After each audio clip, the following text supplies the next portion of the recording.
So China and a group of countries in Asia signed the other day an agreement called the Regional Comprehensive Economic Partnership, or RCEP.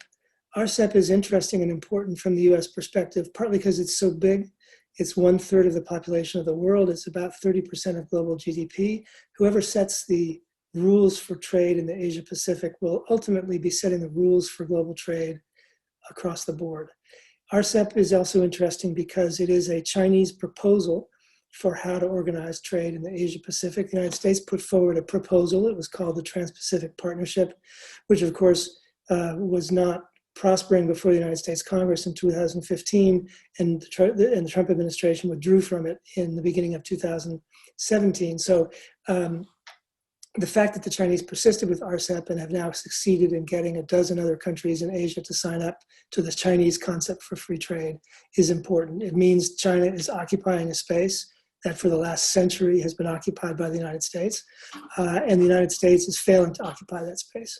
So what should we do? The next administration in the United States should try to occupy that space that we have traditionally occupied for the last century. The way to do that, in my view, is to double down on negotiation with the European Union about a trade agreement. EU and the United States together are about 60% of global trade, 60% of global GDP, and therefore that is an important opportunity to shape the rules.